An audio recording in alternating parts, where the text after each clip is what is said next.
Chubby blue blood flowing through our veins. Sitting in the bleachers in the rain.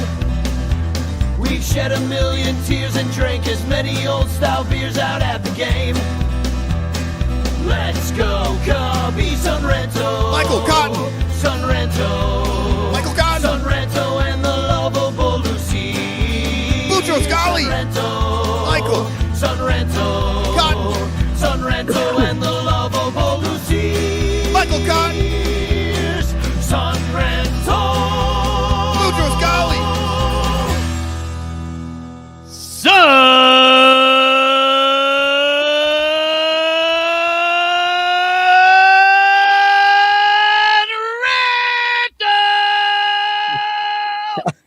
Oh, yeah, baby, New Year. Nice. In my ears. Motherfucking New Year, Cubs fans. Woo, yeah. 2026, as Ernie Beggs would have said, kick him in the dicks in 26. And then he would have done a bell kick. He would actually say, kick him in both balls. Let's play two. Let's play two balls. Let's play two balls with my point. Welcome to Son Ranto Show. That was the lovable Lucy Ears, Lyle Aker, founder of the Son Ranto podcast. And we also have Michael Cotton, the Cubes fan himself. Founder? Never even met her. Don't know what you're talking about. Well, you're not really a founder, but you came, 2 years after? I just wanted to bring up that this is like the 14th year for Ernie Beggs. So let's win it all. Kick him in the dicks in 26. Let's go. Ernie never won it all. Loser. No, he didn't. Yeah. He was on one of the worst teams. Was that sacrilege? Like, you call lots of people losers. I don't think you call Ernie a loser. One of the nicest guys I ever met. He didn't even live long enough to see it. That's the bad part. All the guys, like all the ones that you really wanted it, Ernie and Ronnie and, nobody wanted a championship more than those two. And they were both gone before it happened. Yeah. Some would say that that's how it had to be. That, the ghost of some would, not me. I would never say something morbid like that. It'd be horrible. But, some would say that Satan stole their souls, and then somebody sold their soul to get this championship, and now we're in the worst timeline. Obviously, the gates of hell did open up because a certain someone was elected president only days later. Right. So it's not those guys gave their lives so you could see a championship. They won it from up there, but because of that, here we are. Yeah, Congratulations. Living in 10 years later. Living in fascism. The bad part is that they had tricked Ronnie. He had already given each leg. Right. They just kept taking bits and pieces of him until, he was two legs down. And then the devil said, "No, I'm just yanking your leg." I was just pulling your leg off. Well, welcome to 2026, everybody. This is Son Ranto Show on the Bleacher Bunch Network, on the Fans First Podcast Network. And it's brought to you by our 93 paid Patreon super ranters who support us for exclusive content at patreon.com/bleacherbunch, especially Blake Beard and Bernie Barron. That's a hell of a lot of alliteration and support. And beeb.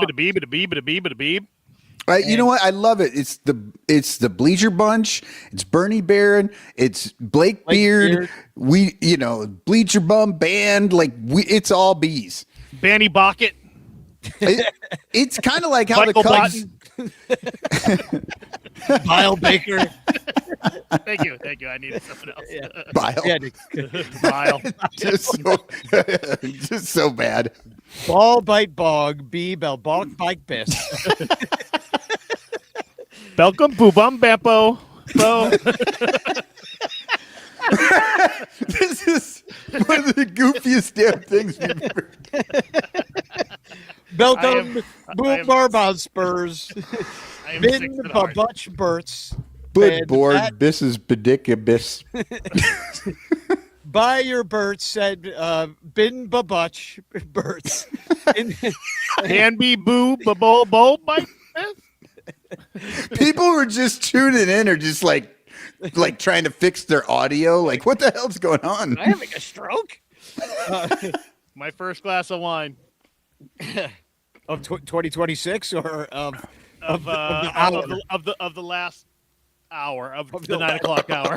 Yeah, of January 8th. My first glass of wine of the last 10 minutes. In the clutch shirts, Matt Kammerer's Permanent Paintings. They are our sponsors. Support them on Etsy. And before we get started, I just want to go around and say, how'd you spend your winter break?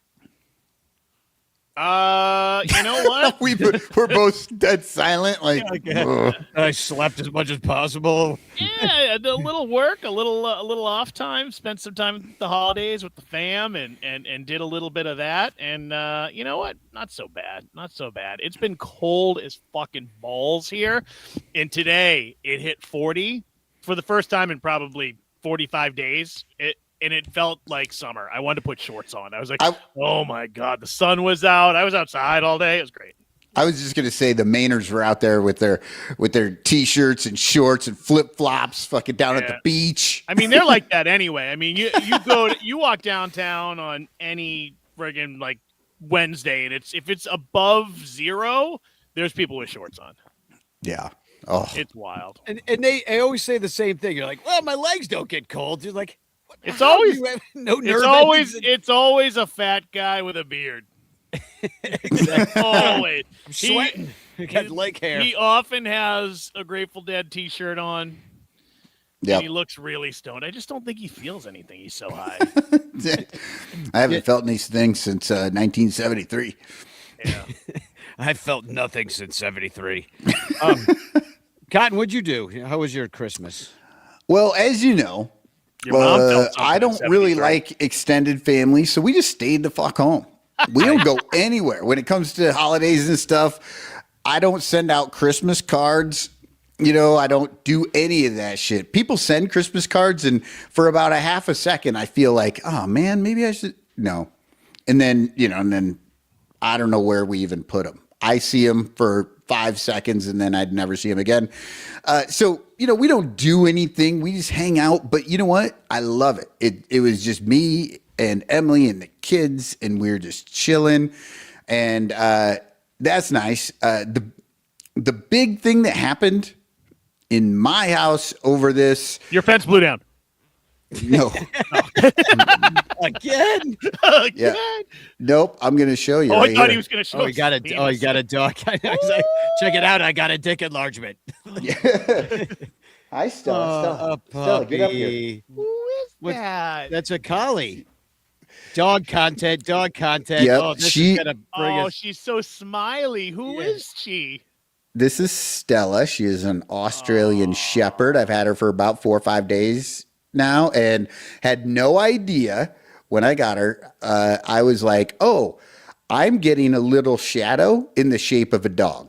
Yeah, me too. I have not gone to the bathroom by myself in 5 days. It's like having a 2-year-old, right?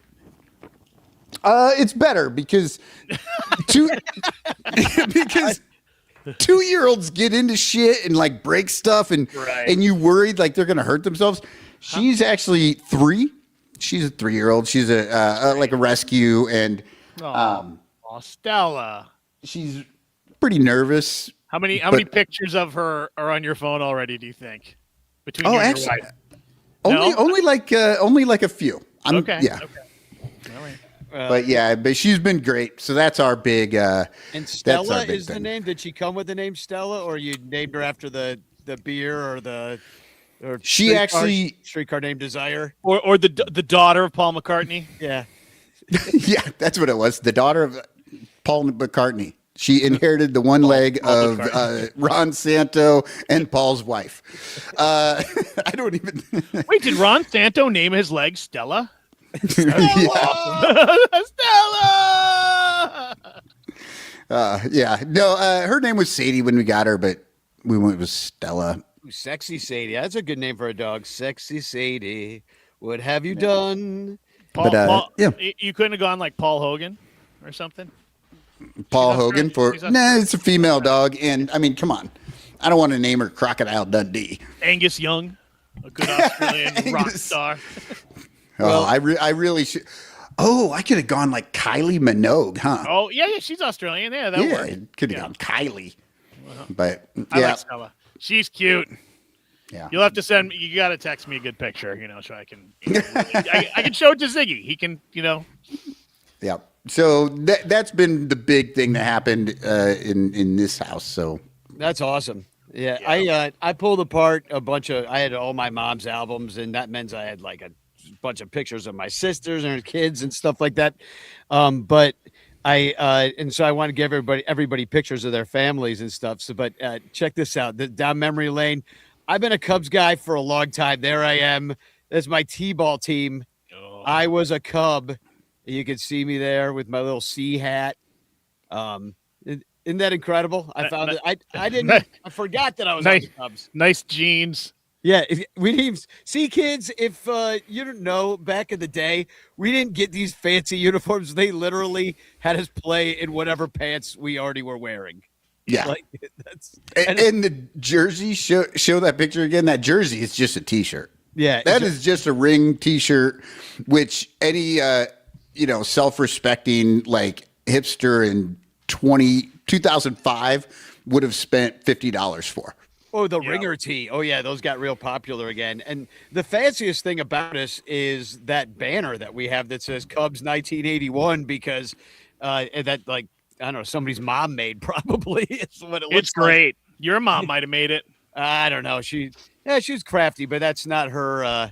That's not exactly her style. But look at that. She even traced her dildos on there. Weird.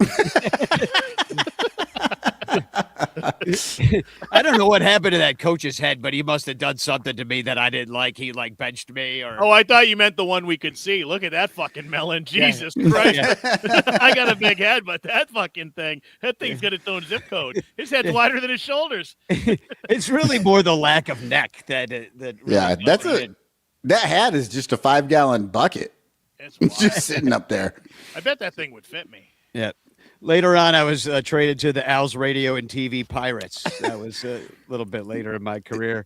Terry E. Is that Lee Elia in the khaki shorts? I don't know. I ripped that guy's head off. I don't know what he did to deserve that, but he did something. But yeah, and I also put together. You were an angry young man. I could see me ripping the head off of it. I hate that You guy. got chill in the middle somewhere, and then you got angry again. As I've watched you get angry, as you've gotten older, I was like, oh, that was like that's how it was as a kid. I know this. Yeah. So I also have a whole bunch of these chance postcards that I've filled out to all the winners, and we're going to start again. So hashtag chance in the chat, and you'll win a Frank Chance postcard sent to you by me with a message of love. Well, and for that, so Alex Anderson won the year-end thing. I got to get Alex their prize too. I've already given Alex part of it with the bobblehead and stuff. Went to an Iowa women's basketball game with them, and Iowa won. They kicked ass. So that's really where my sports head is right now. It's with Iowa women's basketball and unrivaled 3-on-3 basketball league right now. I'll watch that shit all week long if I can. I've been following a little college football, and I don't really watch college football growing up in the Northeast. We don't have, BC, maybe Syracuse. Like outside of that, it's Ivy League, and who the fuck gives a fuck about those fucks? Yeah, Harvard. Harvard football team. Yale, Harvard. I'm not interested. So, but I've been following this a little bit. I think. Don't you have the Navy and Army up there? Yeah, but not up here. Like Army is probably the biggest college football team in the area. They've got they're running the wing T from 1978 still. Exactly. So yeah, we're doing that. But I'm getting ready for the Olympics and World Baseball Classic, man. I'm excited about that. I'm excited about World Baseball Classic, and we're really not that far away from spring training. Like we could say that next month spring training starts. Right. Now. January, we still got Cubs Con. Like we're getting through it. Where I saw we reached the halfway point of the off season at sometime over the break and everything. Yep, so the baseball solstice. The baseball was all the talk. Yeah, the baseball equinox. I've started work on season 4, game 4 of the baseball rabbit hole. And now I'm like worried. I'm like, oh my God, it is next month. I have a month and a half to get this first episode done, and I'm just like, I don't know if I'm going to do it. Well, the good thing is that we don't care.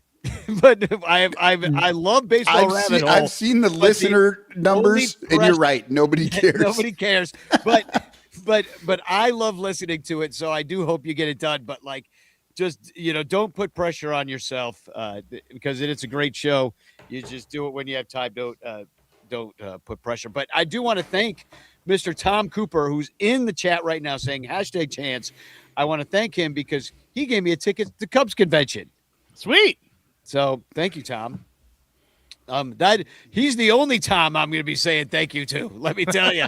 Oh, There's another time there that I'll be saying something else. You too. But I mean, he got you a pitcher. He did, but we'll get into that in a second. But first, I want to do mention that one of the other things I did on my winter break was get a really good start at going through the calendar and getting the calendar picks for the Rancher calendar. And I'm going to put the link to where you can buy it, sonranto.com/calendar. But I want to share a couple of the pictures that as I was going through this year, because I really hadn't taken a look. I just kind of lived the year. Took a bunch of pictures. A bunch of other people submitted photographs as well. Some of these I'll show to you right now. But a lot of good memories. Some stuff that I really hadn't remembered or thought about since we took the picture. But here's a real nice one. This one's from Jeff Bjorn. Oh, that's beautiful. Took that from the bleachers, the right field bleachers, which I don't know what the hell he was doing over there, but. Well, he was enjoying the game. That's what happens in the right field. You actually just get to sit over there and enjoy yourself, and you don't have fucking asshole college kids doing cup. Well, they probably are doing cup snakes, but less of it. But look at those cotton candy skies, and it just that is an exact feeling. That photograph puts me there. And I love that he was able to just have it perfectly set so you have bleacher fans are the greatest in baseball, except for that one person's head is kind of covering the greatest. Yeah, he should have punched that person in the face. But check out down Jeff in front, asshole. Here's another one of Jeff. This one might make. I don't know if any of these are going to make the calendar, but I just thought it was funny. There's Jeff with all these freaking hot ladies. Way to go, Jeff. Yeah, these ladies are hot to try. I want to party with them. Oh my God, look at them. Just all matching costumes. That back in the day, they would go all night long partying. They were the fireworks for the 4th of July there. Yeah. You didn't need to drive to Indiana. You had them. No, if you went to Indiana, it's a different look. So we also had my nephew Hawk's first ball game with my sister and her wife. This is her first Cubs game, his little obvious shirt. And then we had Johnny's bachelor party. There we all are in our other shirts. Hell of a good time. See Eric Wheelo up there in his Brewers hat. And then Ronnie Woo Woo got taken to the game by the Pearl. So God bless them for doing that. I mean, God in the totally not Jesus-y way. Right. Zeus. We know it's Zeus. Yeah, exactly. We're talking about Thor. But I like this one. Speaking of Thor, look at Captain Cubbo, our superhero. This is after there was a huge comeback win. Cubs were down big, and they just nipped away at the lead. They came back. Forget which nice this was. Look how warm they all look. Mm-hmm. Yeah. Oh, yeah. Wearing shorts. Yeah. Yeah. And for some reason, there's still some dude in a fucking Lions jersey. Yeah. What the hell is that? You're at a baseball game. That was before the season. Yeah. And then this is the view from Mike's seats. This is another photograph that kind of puts me there, just sitting at Wrigley down the third base line. Cotton candy clouds. Yeah, it's something about the clouds and getting that that you just feel like it's open to everything above you, that really pulls you into these pictures. And Michael, you'll remember this night when we all were hanging out in Cincinnati with the Spanish language crew. Oh yeah, You're actually, where are you? Oh, there you are. Right. in the I'm front. right Yeah. lower left, right in front of Miguel. But yeah, you're like Really the milk close. you're like the milk in the fridge. I can't find you because you're like right in the front. That's going to be the title of my autobiography, The Milk in the Fridge. And then, this one's hilarious. So right after Sandberg died, we heard that the Brewers, the next game I think was against the Brewers on the road. So me and Basket Man Josh went up there. And we got the Euchre seats up by the Bob Euchre statue in section 422. And we took some pretty disrespectful photographs, including this one of Josh giving Euchre a handy. Oh, my gosh.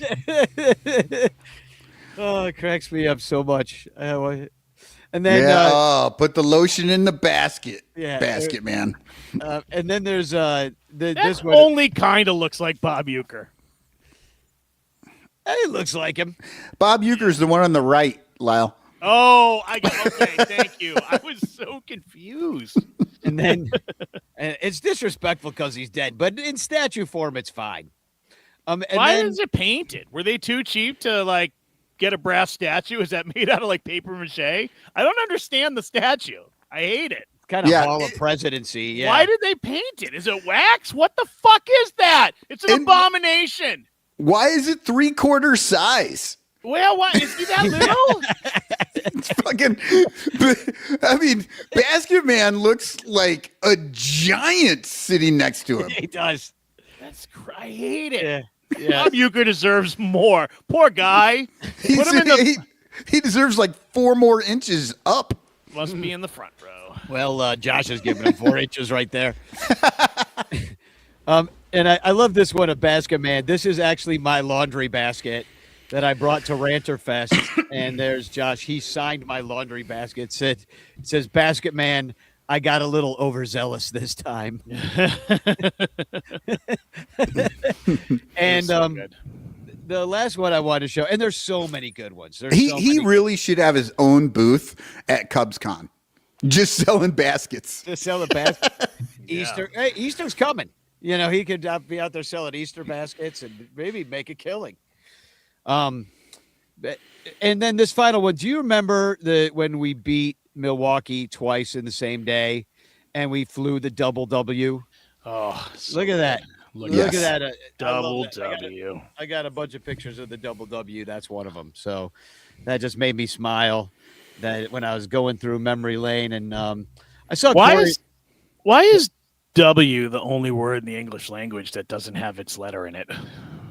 Right. It is really strange. This makes me mad. Sorry. Anyway, English makes no sense. I have no idea why we're so fucking proud of it.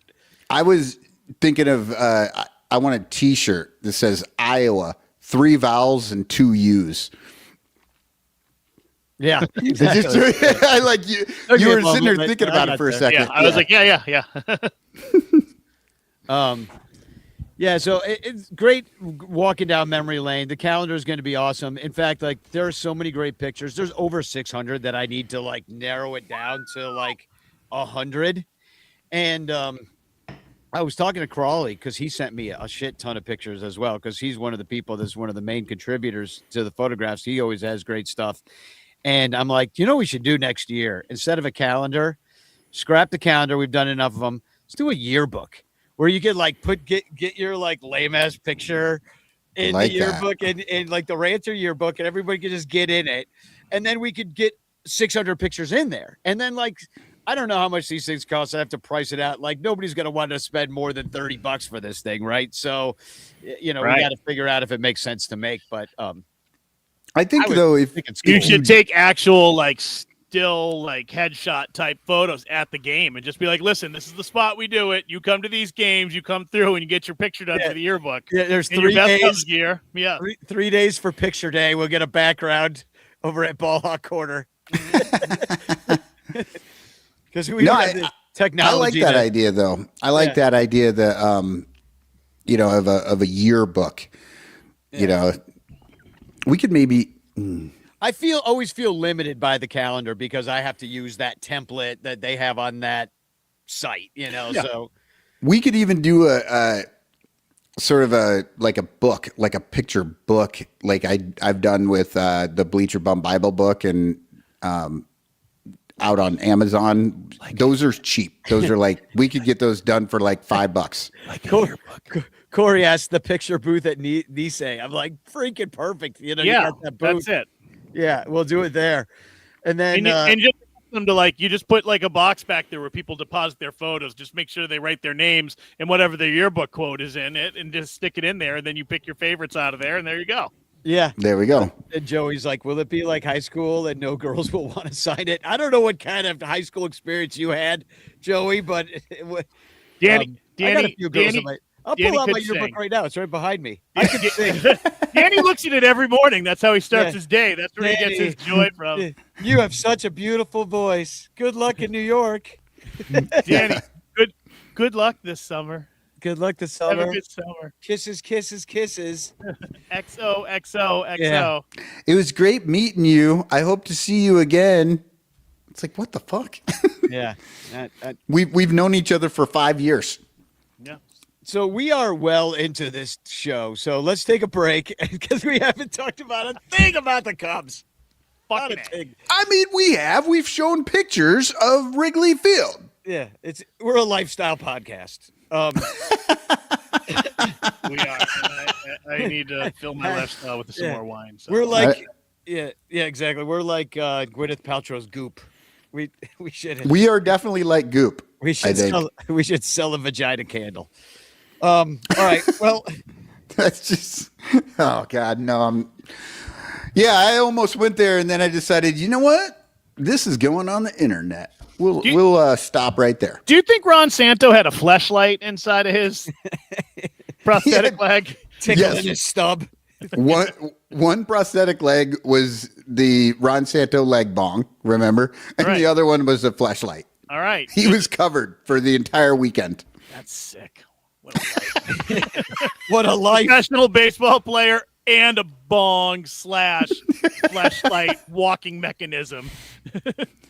Well, He became kind of like a what are those like like a Mr. Cub Gadget. Scout, like a Cub Scout knife where Yeah, you just yeah. keep pulling little bits off A of Swiss it, Army knife, used for yeah. different things. Yeah. like you said, Inspector Gadget. Yeah. Go gadget leg. Just make sure you crawl the right one, or you're gonna have a. Ron Santo. Acapulco taco pie. Seattle Sutton. Man, total blast from the Oh, past. Ronnie, go! Sorry. Back in the day, Emily and I actually did the Seattle Sudden. I lost like 35 pounds on that shit way back, fucking 15 years ago. Ron lost 35 pounds too when he had his leg out. Yeah, he did.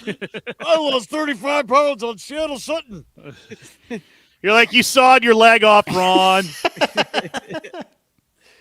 Oh, well. Speaking of sawing our leg off, we lost Owen Casey. Well, fuck, buddy.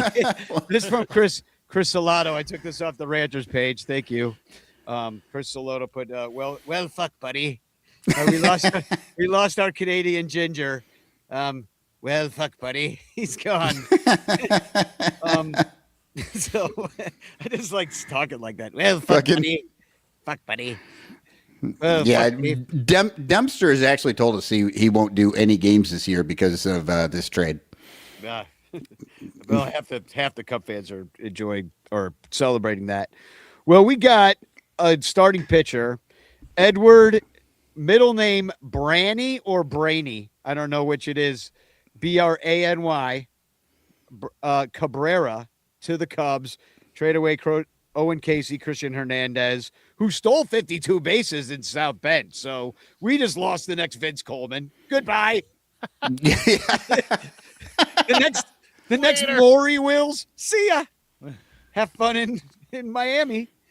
And Edgardo de Leon, which means of the lion, which he was going to be good.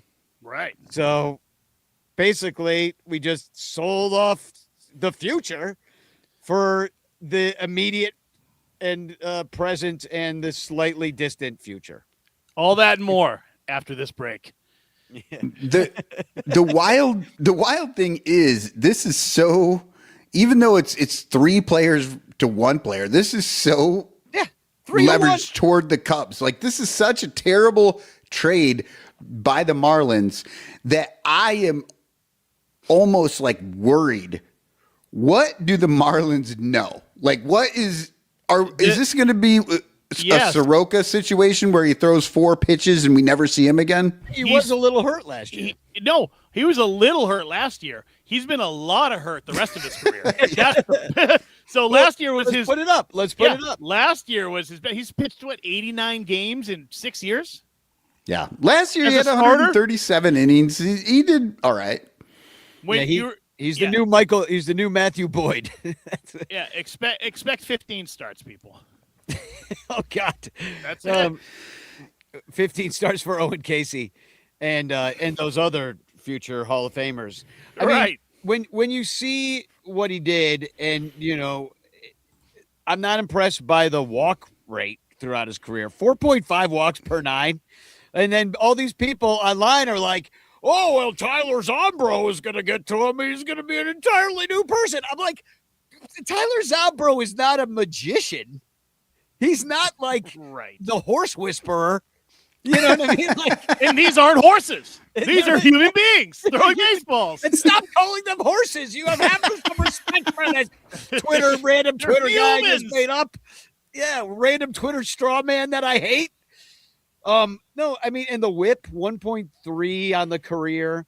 The strikeout numbers are there. I'll give it. The Cubs have not had that. The guy throws hard when he's pitching, and it seems to keep. Michael, where in 1 through 5 is he as the pitcher for the Cubs? Well, that's the problem. If you were going to rank it in that old-fashioned way, you're not putting him as a 1. Right. He's not a 1. I think. As of right this moment, Horton is your 1. Horton here's a who. A who is 1, and then we've got Horton is a hoe. Probably. If we're going on what we saw last year, Boyd is your number 2. Right. And then it's kind of a toss-up between Shota and Cabrera for number 3, and then obviously the other one's 4. And then you have Ray and or Assad. Tyone. Oh, yeah, Tyone. Sorry, Tyone would be your 5. Well, and we don't know because they're all the same guy, right? They're all like, the same guy. Yeah, they're all like, it doesn't matter. You have a team of 3s, which is not threes. bad. Yeah, better than a team of number 2s. Right. Well, and I was saying I love going number 3. It's my favorite. That's when you piss and shit at the same time. Oh, no. While throwing up. Yeah. No, that's a number 4. That's a 4. Yeah. That's a Cincinnati 4-way. You put that on some pasta. It looks exactly like a Cincinnati 4-way for sure. Yeah. There's really no difference. No, I was in the Discord today talking about this, and I was like, they really should, after all this time, just go to the 6-man rotation and use Assad and Ray as your 6th starter, right? Like, and just see if they can actually take 4.5 innings. You know what, Michael? Stop encouraging the pussification of the fucking world. These guys used to pitch 9 innings every 5 days. These guys go out there and throw 160 innings a year. People are like, woo! I'm like, Nolan Ryan was out there throwing 585 innings a month. Exactly. Yeah. Yeah, I think Boyd led the team last year, and his arm was supposed to fall off after 100 innings just because we pussified him in our minds before the season even started. We're like, well, this guy can't do it. Yeah. And I think he went 180 some innings, and that was like tops on the team. It might have been tops in the majors. Can we go back? Can you guys rewind your minds a year and think about you didn't have a lot of hope for the pitching staff last year at this point in January. You're like, I don't know these guys. And even before the season started, you're like, they might be okay, but all these guys, but they all performed. Actually, I think the higher than expectations. Lyle, I think last year at this time, the starting pitching, people were actually kind of up on because they were like, well, we have so many guys. And then by June, I think we were down like three pitchers, Right. and everybody was shitting bricks, not You're realizing. right. Like, It was after. You're right. It was after about a month and 6 weeks in. We were like, well, they suck, and then everybody stepped up. They never replaced Steele. I mean, you replace Steele right away, you maybe have a bit of a different story. You certainly have a better chance to get through the Brewers when you ended up a pitcher short and a hitter, maybe a hitter short too. Well, and now we're still a hitter short. And the Cubs could have gotten Cabrera at the trade deadline last year. Now, everybody was upset about that because it was like they wanted, I believe, if I remember, they wanted Casey, they wanted Wiggins, and they wanted Shaw. And everybody said that's way too much. I was like, I don't give a shit. Those guys aren't ever fucking playing. Like, other than Shaw, we're not really going to see him that much. Trade him. I would have rather had Cabrera last year for the end of the season than those three guys. So the fact that the Cubs, circled back around in the offseason and then basically got Cabrera for one of those guys and then two guys that, again, we're never going to fucking hear about again. Who cares? Like, that was maybe future Hall of Famers. Both Hall of Famers, yeah. As an off-season move, this was a very good move. But I honestly still think they fucked up by not making that trade at the trade deadline because they probably would have made it past the Brewers if they had. Well, they got him now, and I did find some. And they only have 162 games before they get another chance to get past the Brewers in the playoffs. So. Edward Cabrera, the thing I kind of find interesting about him is that he throws a lot of off-speed pitches. So even though he dials it up at 95 or higher, he uses mostly off-speed and uses a curveball as an out pitch, which is just kind of interesting. He's got a bit of a different arm angle. The one thing I found is weird is that the league on average hits. Sorry, I'll put that back up if everybody's looking at it. The league on average hits him harder than your average pitcher overall, but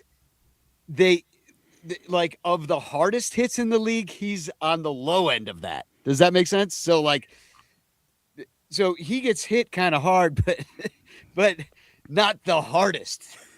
You know what I mean? Like, they're not like squaring him up big time because he's got all these different pitches, I guess is what I'm saying, is maybe another way to put it. Well, and it'll be a different look on the staff, so that's good. Different look on the staff and a great defense behind him. Yeah. When they hit it hard, I mean, like 60% of the time, it works 100% of the time. They fucking rock it. But it's still only 60% of 100% and 100% of 60%. So we really don't need to fucking worry about it. Right. 50% of the time. You should work for 60% of the time. You should work for Trump's drug company. Danny's looking at me like no clue. That was an You're going to save 1,000%. I'm like, wait, so I'm getting paid now? 1,000% minus 1,200% plus 60, which will take off the top and send you a check. Terry E reminds us that there was a trade this time last year. Luzardo for Casey until Dr. Nick nixed it. Yeah. The Cubs medical staff, because we know that they are a crack team of medical professionals, said that Luzardo just wasn't going to be able to hold up. He wasn't going to be any good. I'll tell you this much. I have lusted after Marlins pitching for a long time, and it's nice to see that they finally got a deal done with that team because they have had a pretty good track record of getting some, especially like some great Latin prospect players that they developed from the Dominican leagues and stuff. That's where he's from. Cabrera's from. He's from the Dominican, and the Marlins, for whatever reason, have focused on that area of the world, probably because they're in Miami, which is, of course, like pretty right. Probably because they're there every weekend. They just literally like take a quick trip to the Dominican Republic. Yeah, it's part of the same island chain, really. Is Cabrera going to be playing in the World Baseball Classic? I have no idea. But I will say this, though, about the move. We lost out on Imai, went to the Astros coming from Japan. I don't know if you can compare these two pitchers, but Imai seems like he was a pretty decent pitcher, projected to be decent. You never know how it's going to go. But Imai does not cost you, Owen Casey. Imai just costs you money. And it seems like the deal that the Cubs could not match and go up above for Imai, it seemed like a reasonable deal. It seemed like a deal the Cubs could have done. It felt like basically the show to deal with inflation. Yeah, but 66 million or something like that. I don't see why they couldn't do it. It's not the dollars, it's the years. They have yet to commit to anybody for 3 Cabrera's here. True years. Nope. No. Doesn't matter. They have him under control for 3 years. Yeah, right. But they can get rid of him at any freaking time that they want. That is not a deal. They have yet to make a deal that guarantees a 3rd year to anyone. And that was the problem with Imai. He wanted, because I think he got 3 years, right? Yeah. And there's like incentives and buy-ins. And I didn't really look at it. Once we didn't get him, I'm like, I'm not looking at this contract. Just, the money. We could do that. We could have done that. They're not the Dodgers. The Dodgers have Danny doing their math. They're like, listen, we're going to sign you for 10 years, but in 20 years, we'll start paying you. We'll pay you double, but at a discounted rate. It'll all work out for you. It's going to be great. I mean, we should go to commercial, but I want to go to commercial on this thought because do we have a silhouette, Michael? We do. Okay, good. Because I want to go because think of it this Santos' way. leg. These freaking sons of bitches. The reason they promise all this money in the future, they're like, we'll give you $80 million and gladly pay you Tuesday for a hamburger today. They know the world's going to be over. Like so they can promise whatever the fuck they want because what the fuck is $1 going to be worth when they're printing it to Kingdom Come to pay like all these freaking crazy ice Nazis to run everywhere. It's all out of the debt. It's all Trump's like $1.5 trillion for military budget just because he feels like it. Dude, they're printing the dollar into like basically Zimbabwe hyperinflation. Yeah. So like that's why these assholes are like, we'll give you 80 billion tomorrow, no problem. And it's because they know they're not gonna need any money. They're making $1 billion a day just in fucking interest. They're just like fucking around like, oops, I accidentally bought Intex instead of Intel, and Intex is now worth $1 bazillion. And it was just a mistake. But that's how they fuck around. They just like fuck around and make money. Rogue Wave Creative says, oh my God, did you see the Dodgers over the cap tax? Yeah. I did. It was like, I think it was $176 million that they had to pay out. But guess what?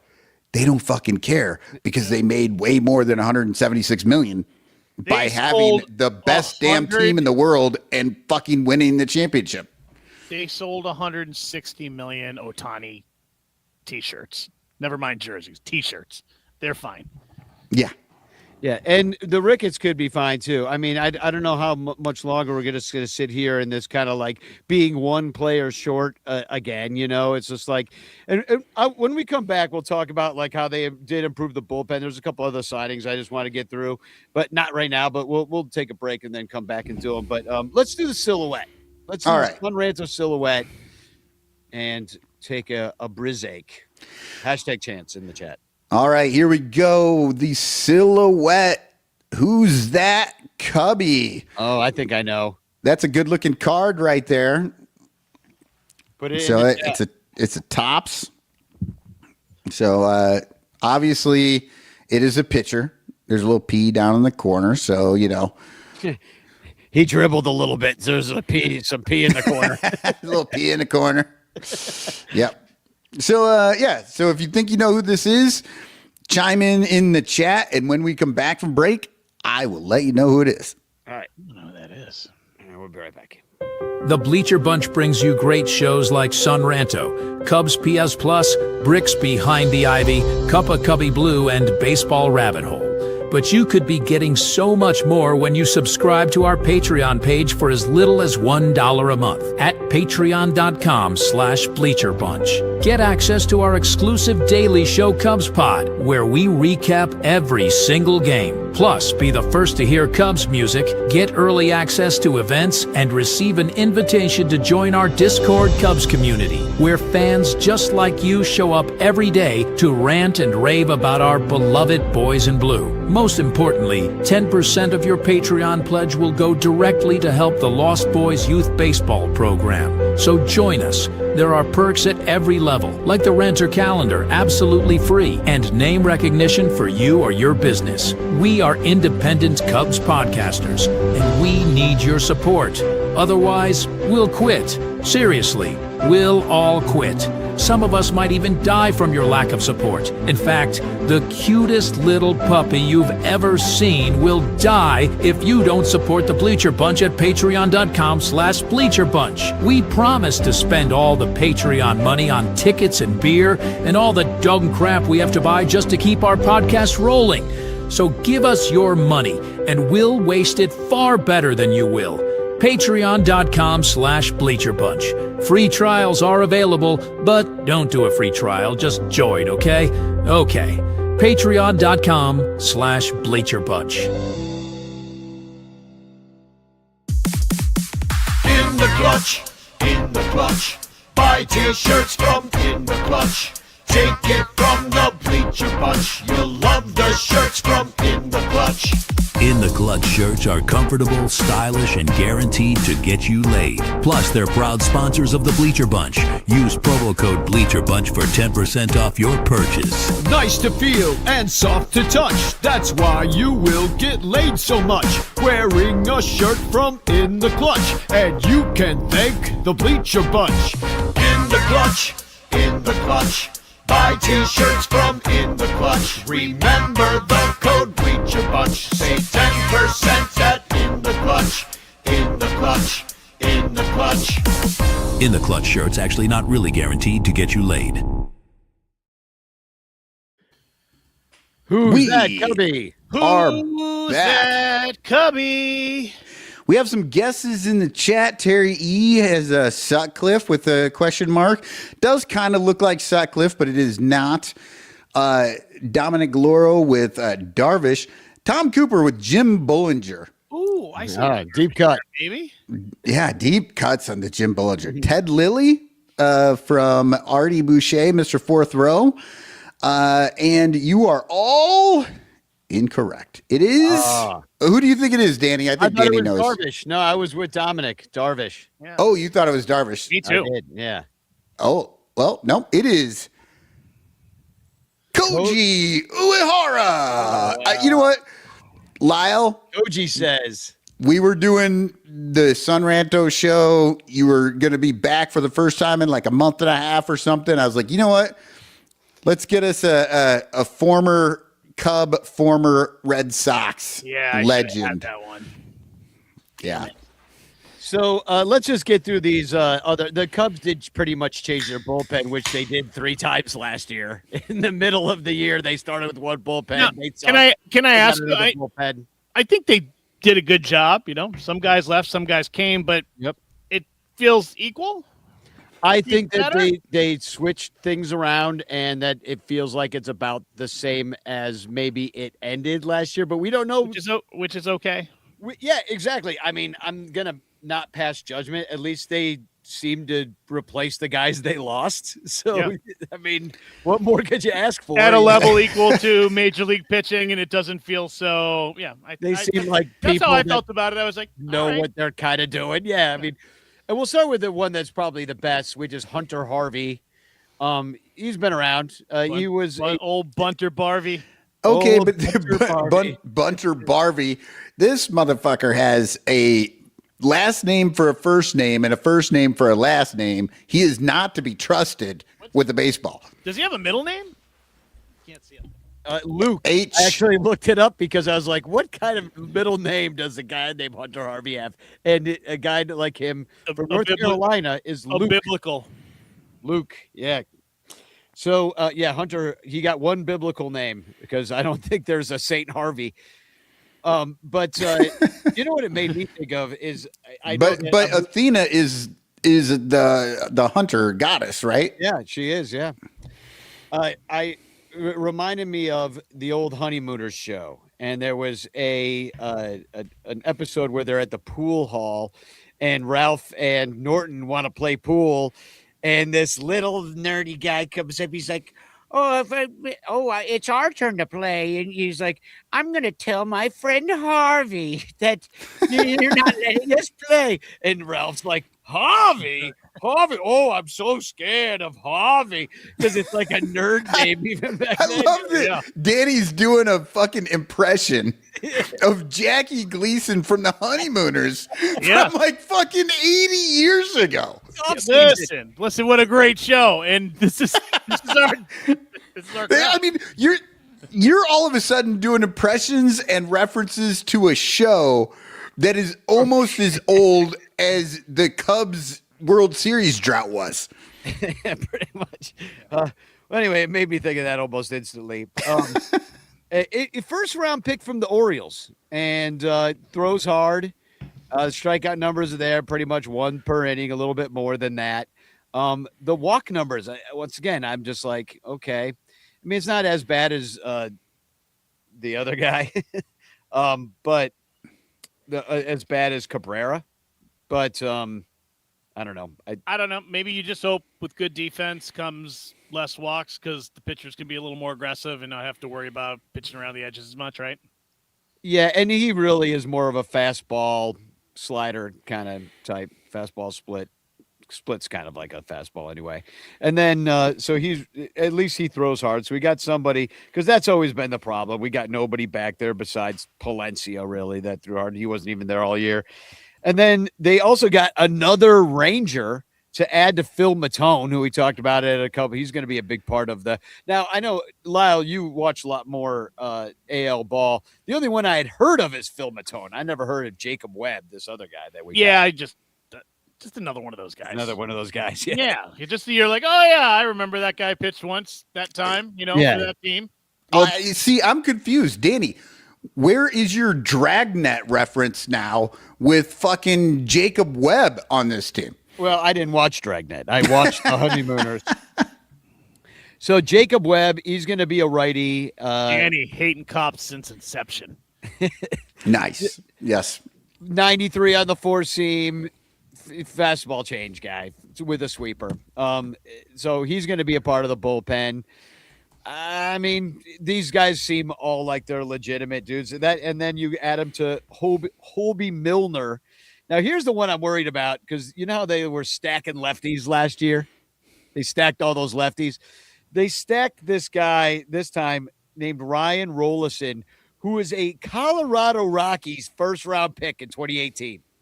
Rockies. Oh, my God. And he was so terrible he couldn't make the Rockies team. Yeah, that's rough. As a first-round pick. And now we got him. After, guess what? After he got sold to the Braves for cash, Braves didn't want him. They took one look at him, never pitched in a Braves uniform, got rid of him. White Sox pick him up. No, we don't want him either. He's not even good enough to pitch on the freaking White Sox. And now the Cubs are like, oh, let's just stack some lefties. He's literally been on two of the absolute worst teams in the history of baseball. The Rockies and the White Sox of the last few years. And the Cubs are taking a flyer on this guy. Yeah. Like, what do they think they're going to find? Look at his minor league numbers. He's been there forever, since 2017, age 19. Actually, that's when he was in college. But it's not great. I mean, it's just like Lyle, you're a lefty. You really should have been a pitcher, a professional pitcher. Look at this guy. He's not even good. He's not even a good pitcher, and he still has this career. Can I ask you though? Again, pitching on a really bad team, a couple bad teams with bad defense. Do you think when you get onto a club that's at the higher echelon of MLB, like maybe it brings that level up? Like maybe they see, well, he's got good stuff. Maybe the confidence of playing in a bet. I don't know. I'm trying to be positive here, guys. It's the off season. Well, I appreciate it, Lyle, but I don't know which good team you're talking about. I think we're going to I think this is going to be the only time we talk about him, and I'll be surprised if he makes it to Cubs Con. You don't think the Cubs are gonna, Michael, you don't think the Cubs are going to be good this year? Well, I mean, they're going to be as good as they are every year, which is just fucking right around 500 for most of the season. Right. I mean, we'll see what happens. The Cubs went on a streak last year in like May where they were fucking great, right? And then the rest of the year they played 500 ball, and what they end up with 92 wins. Yeah, those are those 12 wins that they got in May. Yeah, that were extra. Yeah, I think Tom Cooper has a good point about this Rollison guy. Iowa Cubs need some people on the roster, and I think that's what he is. We signed Caleb Thielbar, which he did quite well for us, and then if you got not everybody's an MLBer, man. Not everybody's going to make the 25. You know, I mean. I'm just reporting the news. We got Rollison. Somebody's got to live in Des Moines. To be honest, the only reason I brought him up is because I'm like, how shitty do you have to be a first-round pick of the Rockies and not make the team? Like, how it's not like he didn't pitch in the minors. Do you know anything more about him? Is there any injury history or whatever? Like, it's weird. I mean, first-round picks are so hit and miss in MLB. There's so few. I mean, they did something, all the number one picks over the last 20 something years, and there was like two that actually like had decent. Maybe he got caught at a donkey show in Tijuana or something. They don't want to bring him up. Right. But no, he made it up to AAA, and that was you, Danny. Oh, I always get him and me mixed up. And then Danny's just projecting onto everybody he's looking at. So Trumpian of you. Yeah, every accusation an admission. So Tyler Austin is the last guy that we got. He's a first baseman / outfielder. He's been playing in Yokohama since COVID, and he hit 26 dongs 2 years ago in Yokohama. And it's kind of like he used to be a Brewer. I'll put up his major league numbers. As I said, he hasn't been here since 2019, where he played for the Brewers. But 219 career batting average, 96 OPS plus overall this career. Yeah, I don't know. This is not moving the needle for me, guys. I don't know. This is your bench. Oh God. Yeah, this is another one. This is another Tom. We're going to just call them Tom Cooper specials. Straight to Des Moines. Well, I guess except for it's a major league deal, I believe. Oh, it is? Why? Yeah, he's a first baseman. They have a freaking first baseman. I mean, unless I read this wrong, and somebody correct me in the chat. I think Does he hit? He's on the 40-man, like, you know. Is he a right-handed hitter? Is that why? Aren't they still looking at Bo Bichette? I mean, them and like 5 other teams. Yeah. My team hasn't signed anyone. They haven't done anything. They've not made. They've done one fucking. I know. Well, Bregman, they were talking to, and Cubs were apparently in on that too. I mean, God, I mean, wouldn't it be nice? I mean, the Cubs really could do something, and I did want to, and I will bring it up because we're going to do bitch clock, but fuck. How people can just say like, oh, well, Kyle Tucker's gone. We're not getting Kyle Tucker. We're not getting anybody else, blah, blah, blah. These are really good baseball players. There's a lot of really good baseball players without a job right now. And there's only like a handful of teams willing to do some of these big contracts. And the Cubs are one of them. Red Sox are another one of them. Yeah. And there's like 5-6 players left. There's Framber Valdez. There's Cody Bellinger. There's Kyle Tucker. And the Cubs should be, there's, who just mentioned. They're all going to end. It's like but it's going to be the bench for the Dodgers. They're just going to sign all of them. Yeah. Well, dude, I had an argument on Twitter with somebody today because I was like, oh, we'll finally get Cody Bellinger. Wouldn't it have been nice to have him last year? And everybody said again, oh, we didn't need him because we had lefty Kyle Tucker and we had Pete Crow-Armstrong. We had all these guys, and you're never going to get this. I'm like, but we have Ian Happ. Yeah. But, that's the thing. Cubs fans are so fucking delusional that they talk about the fact that they're like, we need outfielders, but they're never talking about Ian Happ. We have a DH. Can you imagine the lefty pop against, like, most pitchers are right-handed, right? Most people are right-handed. Now, can you imagine like the lefty pop when you got Ordinary. Tucker, Bellinger, PCA, Hap. Like, and then Seiya just doesn't play that day. That's one of the days that he comes in, he pitches later in the game, and it's a fucking 3-run pop because he's coming off the bench. And then he's nice and rested, comes into the game later, you win 12-2. Yeah. And everybody cheers and throws their beers and goes over to the Cubby Bear afterwards and throws up on their neighbor's shoes. And Tom Ricketts makes another cool mill. So anyway, it's frustrating. So one question quick for Lyle here. So you're saying the Red Sox haven't done anything. We have been bitching about this over here for the whole offseason. The Cubs just will not sign anybody beyond 2 guaranteed years. Is that what the Red Sox are doing? Are they doing these like little minor league deals and like They keep 1 year talking deals? about these big splashes and how they were going to improve the team and do all this shit, and they just watch every pitch go by. They're not doing anything. They're just not doing anything. Are they doing the thing because being of cheap.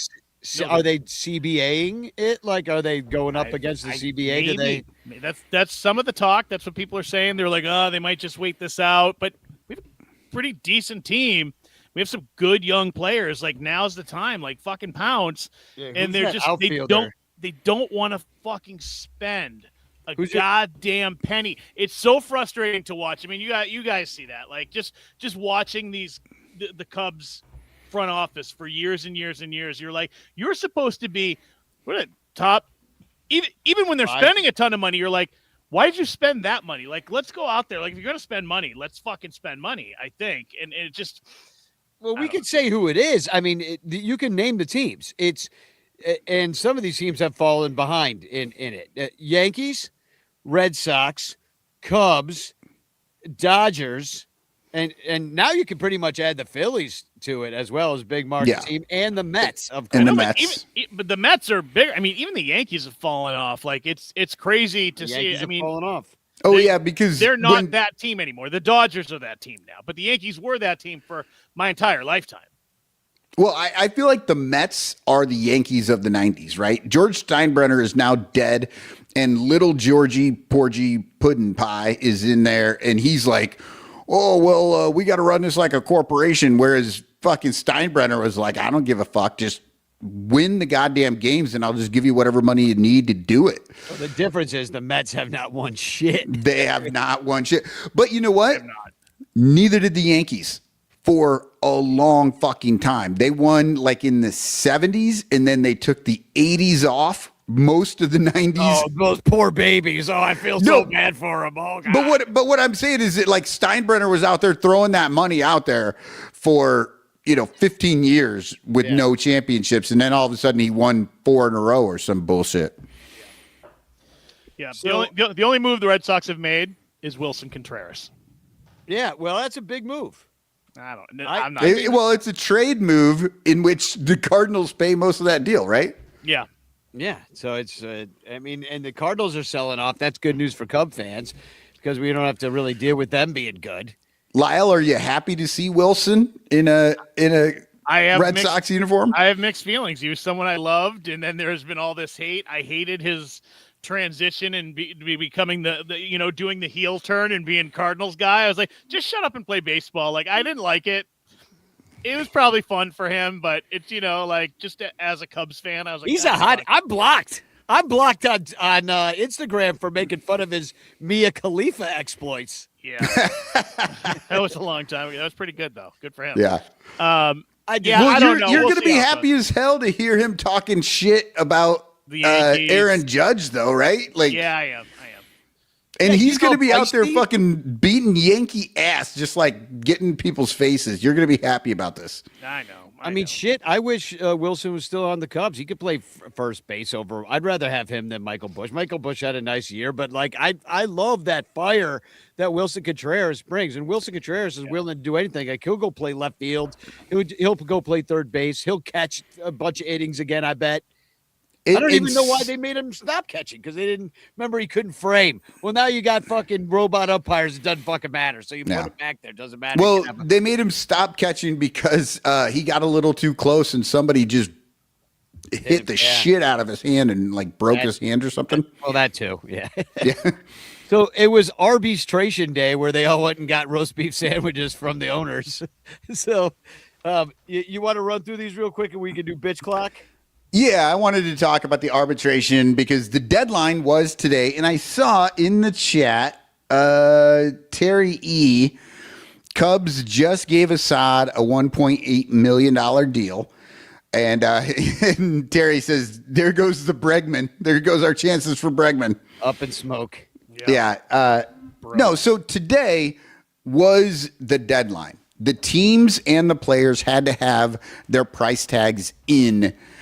And by today at the latest. Yesterday, they signed Justin Steele. They gave Justin Steele an extra $225,000. He's up to $6.75 million from $6.55 million last year because his fucking arm exploded, and they're like, "Yeah, that's worth $225,000." Right? Man. And then Javier Assad, That's pennies. he was projected at he was projected at $2 million, and now he's got $1.8 million, which is still, that's like double what he made last year at $750. But he's still, a valuable swing pitcher. I know we're all big fans of Assad. I love Assad, and I think they gave Justin Steele's fucked up elbow Assad's $200,000 that he should have had. Well, Assad was hurt last year too, but not as hurt as Justin. Right, he was. It was his fucking abdominal. And so apparently he has and this makes muscles in there.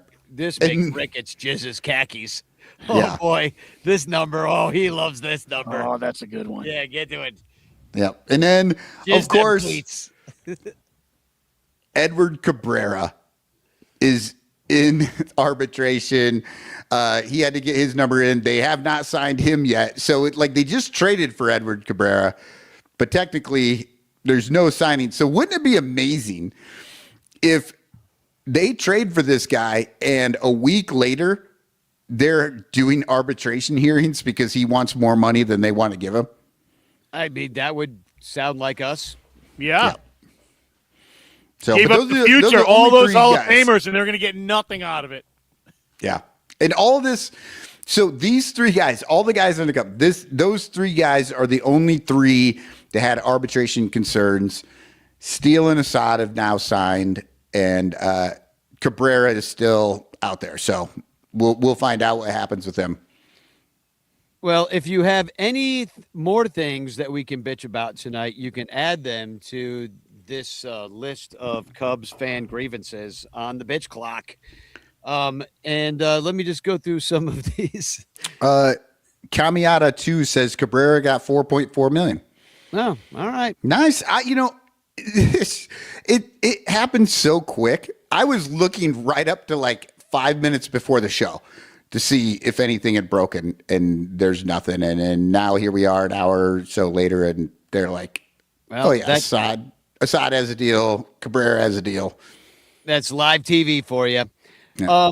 On the bitch clock. Okay, the number one thing, and this is something I added, is bloggers knob gobbling the luxury tax. I am so fucking. I'm just gonna do the rant right now. I don't. Somebody else can bitch about it, but I'm just saying we don't have to carry water for the arbitrary line that they set for themselves, which they've used as a de facto salary cap. We don't have to carry that water for them. They can do it themselves. So that's the number one. Losing Amai is up there. No Tucker. Why not? Losing Owen Casey. I'm sure there's some prospect pervert in you that could complain about that. No, not in me. Nico Horner trade talk. A lot of that. I don't know why you do. But I say if you're not going to try, which now with Cabrera I feel like they're trying. But if you weren't going to try, why not trade Nico? Is the last year's cut. And if you're not going to re-sign him, shuffle the deck. Have Hap play second. Who cares? Then creative writing for sports reporters. You want to explain that why you put that one there, Michael? Yeah, I put in creative writing for sports reporters because it does not matter whether anything happens. They just make some shit up. They just, Cubs are checking in with insert name. Like there's no, this is just fucking creative writing class for them where they're like, hey, Jonesy, is there a story for the Cubs today? And Jonesy says, no. All right, make one up. Yeah, I mean, it is tough for these blogs to kind of survive in the offseason. So at least But it's not even blogs. It's fucking all of them. It's ESPN. It's Sports Illustrated. It's the Sun Times, the Tribune. Every fucking one of them. Constant bullshit. They're like, oh, we have to put 600 words in the paper today. Well, Crawley and I are on a group chat in which we were asked the other day about whether Billy Williams had died or not, because there was all this fucking Chat GPT bullshit going everywhere about that Billy Williams was dead. And so they asked Crawley, and I don't know why you asked Crawley, because he already killed Pink Hat guy, and he didn't even die. So he doesn't know who's alive and who's not, obviously. So, but yeah, I mean, it was some Chat GPT fucking AI bullshit with a fake picture and a fake story. There's a lot of that garbage going around, and all the boomers are falling for it. Oh yeah, it's so well. And you know what? I want to agree with you that all the boomers, but this happens every fucking year. Every year, people fall for just dumb bullshit stories that are not real. I mean, the Nico Horner trade talks. None of that shit's like it doesn't matter. Nobody fucking cares. Yeah. Back when I used to write on Bleed Cubby Blue, I had access to the inner workings of the site, and so I would see. Now Al Yellen he was the one that published everything, but I knew how to publish as well, and so I would go in there and see all the drafts. And he was, and like most newspapers, they have all of their obituaries for some famous person. It's all. So he had them all set up, all ready to go in case it's one of the Hall of Famers died. So he's already written. Probably, 90% of the obit. I was like, I would always think to myself, oh, I could create such havoc and just publish these all at once. Like, they're all dead. Hey, Danny, your obit's in there now. Exactly. Oh, man. Oh, yeah, right. Like, I'm going to make Bleed Cubby Blue. The thing that really gets me is just Al Yellen sitting around. He's bored one day. He's like, what should I do? You know what? Why don't I write Dawson's obituary? Yeah. Let me update Dawson's. Yeah. Probably got to update him from time to time because he, Yeah, I got a little free time before I got to go pick the wife up at her hair appointment. Let me write an obituary for Mark Grace. He drinks a lot. He'll probably be dead soon. This is that creative writing that I'm talking about. Yeah. Mark Grace is the last paragraph for Mark Grace's obituary. There's like 8 of them, all 8 different ways that Al Yellen is just guessing he might die. Exactly. He's got an insert like lead pipe in the study. I don't know why it's Clue all of a sudden. He's going to be shot by a disgruntled drinking buddy lover. Drinking buddy lover. Yeah. So was that Eddie George? Mike, was that Eddie George who got shot by the woman he was having an affair with? Oh, in football. Yeah. Yeah. Wasn't that him? I think so. Yeah. Yeah. Yeah, it's rough. You don't want to. He was on his couch, laying back, probably just unzipped his pants, got a beer, is about to watch some sports and get some hanky panky, and all of a sudden she's like, "I'm coming for you, baby." She's like, "Blap, blap, blap." He's like, "What the fuck?" And then he's yes. Remember, people, when you're making bad decisions, try to make good decisions about your bad decisions. Right. Because they can come back to get you. Good call. Good call. So here's some other things that can come back to get you, which I agree with this sentiment. This comes from Twitter. why Wrigley isn't celebrating the Bears right now. Like Wrigley's not done up any Bears things. There's no Bears things outside of Wrigley right now. I guess I was down there recently. I didn't see a Bears show, but they should be getting into the spirit. Yeah. Don't you think? What are you talking about? The 40th anniversary of the 2025 Bears, or the 1985 Bears? No, they're going to the playoffs, They're Michael. going to the playoffs. We're Put excited, a flag, you know? yeah, put a flag up. Put Go Bears. I'm sure the Lions. I'm not in Chicago now, but I'm sure the Lions have little helmets on with their scarves. Yeah, you know, yeah. and there's big Bears logos up on the buildings at night. Stuff. Well, I was just going to say that they're so preoccupied with their 10-year anniversary of the 2016 Cubs that they haven't been able to think about the 40th anniversary of the 85 Bears. They are going to shove that shit down our throats so hard this year. This 10-year anniversary thing, like you're going to be paying triple for everything just because Anthony Rizzo's there. Like it's going to be a nightmare. Add it to the list. It's not even that long enough. Add it to the bitch clutch. 10-year yeah, anniversary. Because you're right. It should be 25, maybe 20 years. You know, like I agree. It's too soon. BS 20. Some of the players are still playing. Yeah. You should not be having anniversary parties when those players are still playing and they're not on your team. Most of them not very well, and the ones that are, you should be ashamed that you didn't get them back. Yeah. Well, except for Bryant. But they should have gotten Rizzo. They should have kept Schwarber, obviously. Well, yeah, they could have gotten Schwarber back too, twice. Yeah, and they were like, "Nah, he'll be bad eventually." AI has told me that he would prefer to come here than anywhere else, or come to Chicago than anywhere else. So, here's another thing the Cubs aren't doing. They're not communicating their plans. I think that's fine with me because, like, if they communicate their plans to us, they're communicating them to the rest of the league. Like, I think we wouldn't have a show if we couldn't just sit there and read the tea leaves. Well, I mean, plan? They don't have one. I was just going to say, it's because they don't have one. They obviously operate in a world where it doesn't seem like they do have a plan. Yeah, what are they going to talk about? The plan is to make money by operating like a bank and having a profit margin, sticking to it. You know, that's what their plan is. Stay in the luxury tax and make a shit ton of money off of us. Then, and this one's from Artie on the Discord. No marbles for going after big names. No marbles. Yeah, littlest test. Spin that fucking wheel. Let's go. Well, and the BS 2016 nostalgia as well. So I will spin this wheel, and then we will bring up the bitch clock video. All right, I'm giving it a spin. I don't know who's going first. Michael, let's see what it gets. Let's see what it gets. See if somebody really wants it. Yeah. Oh, I want this. This is what I want. All right.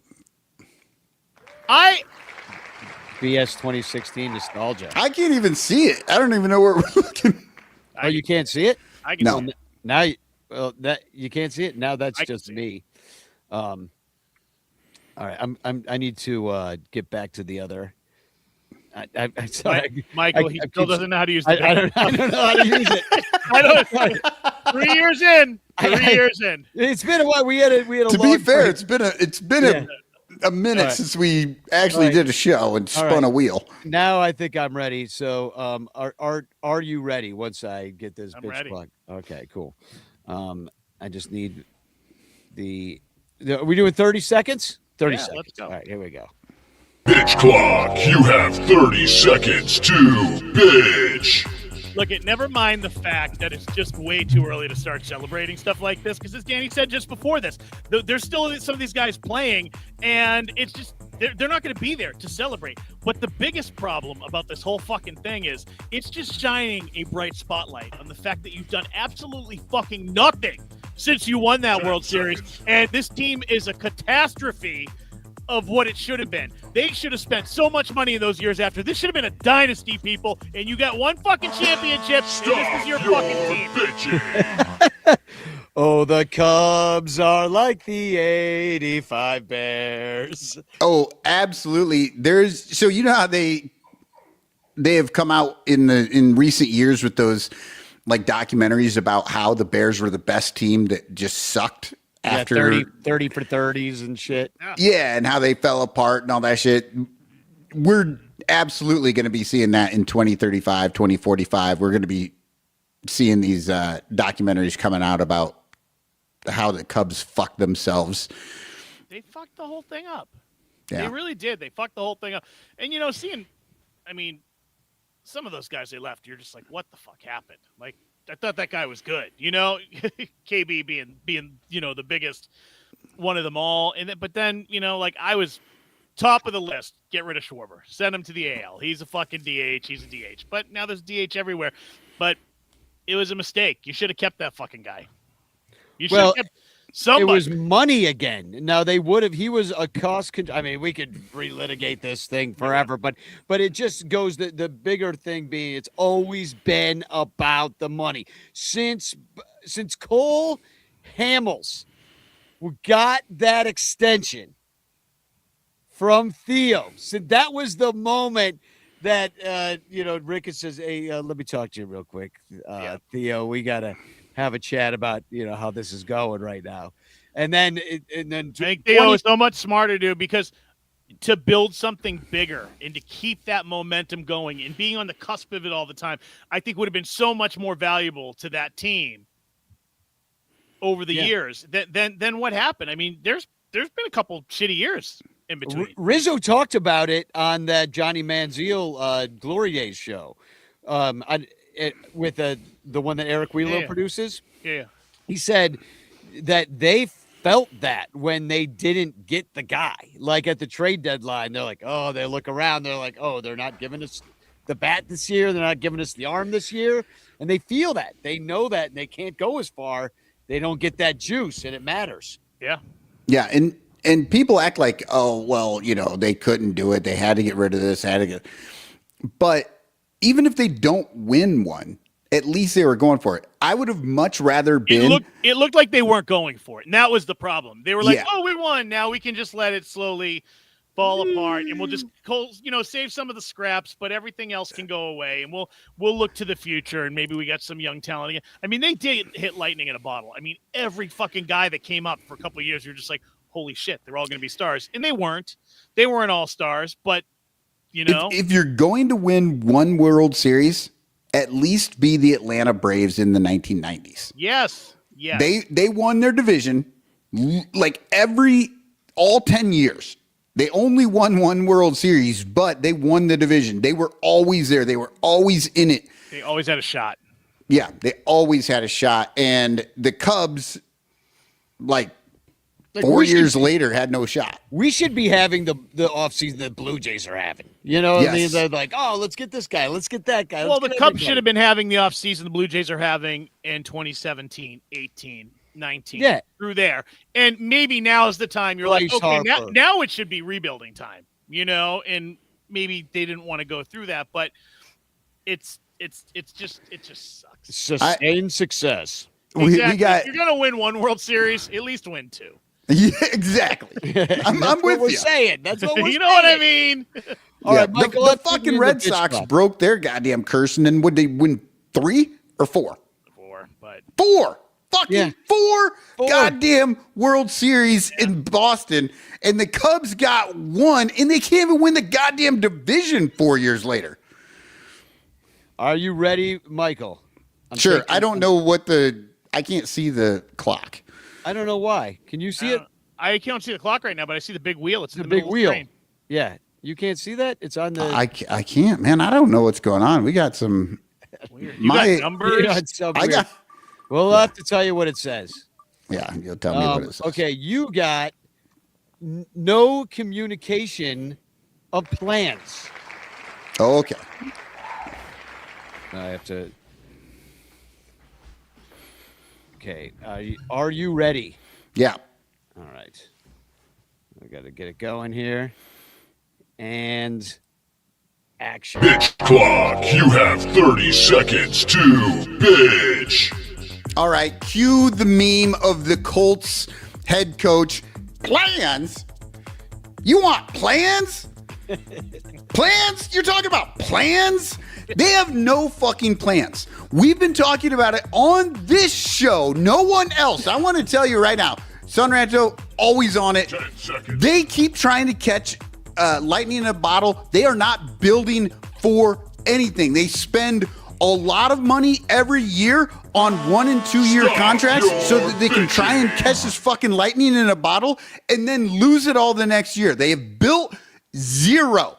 So you want communication? I'll give you some fucking communication. We're going to try this year.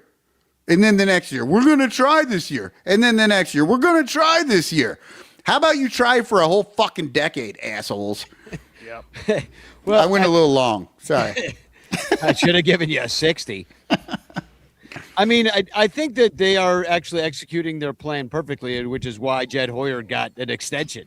You know, very good, Jed. Don't spend too much money and keep the stadium full enough. Their plan is to get that third wild card spot, and if they do a little better than that, all the better, because you know, they don't give a shit.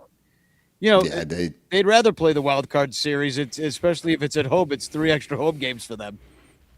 Yeah, exactly. You know, they don't want to buy.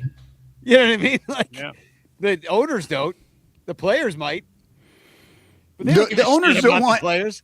The owners don't want anything that even rhymes with buy. Anything that rhymes with buy or tax or anything. There's stay the fuck away from that. Buy. That's why they don't use fax machines, because it rhymes with tax. and also fax machines are harder to commit fraud with. Are they? I don't know. These days, you know, maybe I think so. It's I don't know. Let's try. Let's see if we can't figure out some way to commit fraud with it. Yeah, Michael. Michael, how's Stella doing? You know, Terry was saying to give you a break, but you know, is she enjoying the show? Yeah, she's actually outside the door now, and she's whining. She wants to come in. Oh, all right. Well, she was sitting she sits so close to me, and my chair has wheels. Yeah, and I was getting nervous every time I moved. That I was going to like roll over her leg. She can be on the show. Everybody be happy to see her. You want me to bring her on the lap? Okay. Spin the wheel, Danny. See what you get. I'll see if I can get this big ass dog to sit on my lap. Spinning away. Oh, Nico Horner. Michael's about to get bit by a dog live on the It's going to be awesome. I can't compete with that. Nico Horner trade talk is what I have picked. Bitch clock, you have 30 seconds to bitch. I have no problem with trading Nico Horner, because if you're not going to sign him to a decent contract, you know, what is he going to get? You know, anywhere between like 15 and 25 million for the next 4 or 5 years. If you can't do that with a guy that you grew yourself, that did everything for you, that came up like far before he was even supposed to be on the Chicago Cubs, and came up and saved your season, or at least tried to that 1 year, and you treat him nasty and like sell him out at the end of it, you don't even deserve a guy as good as Nico Horner. Anyway, so screw you, Cubs. You should have already freaking extended his ass. I totally agree with that. Nico Horner. I mean, they gave Ian Happ a 4-year no trade deal. I think Nico Horner deserves at least that. If he can get the same deal as Happ, that would be totally worth it. You got a contact hitter, you know, and why they haven't done it yet, because they like to go right up to the freaking deadline. Because if they're freaking under 500 and injuries plague them at the beginning of the year or something, and they accidentally have a really bad year this year, because that could happen with what they have too. That is in the realm of possibility, because they don't have a backup for the backup for the backup, like some teams that are stacked do. So Nico Horner, why not trade his ass? Yeah. Yep. Let's go. But they probably, because they're such assholes, they'd probably rather have the pick. They'd rather have the second round pick for the. They have always hated Nico Horner. Remember, the only reason he's on this team is because every shortstop on the Cubs back in 2018, I think, or 19. I said in my pitching. Yeah, lost their, like, they all died. He saved him. He came up from freaking Double-A. Javi was down. Russell was off the team. It was 2019. Yeah. And in 2020, he would not have made the team.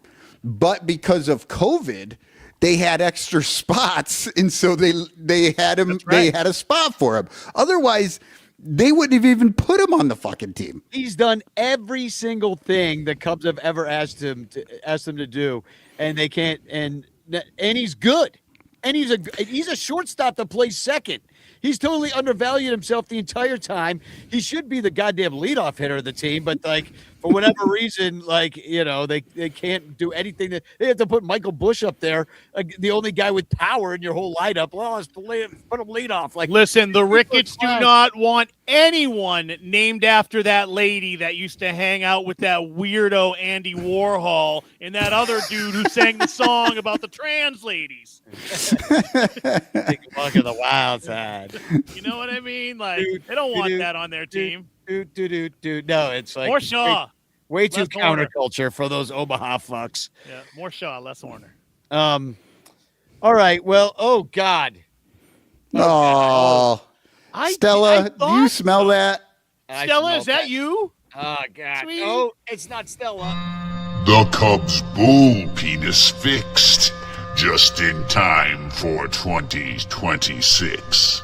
But without one more hitter, the Cubs are in the shitter. The Brewers will step on their dicks. Happy New Year.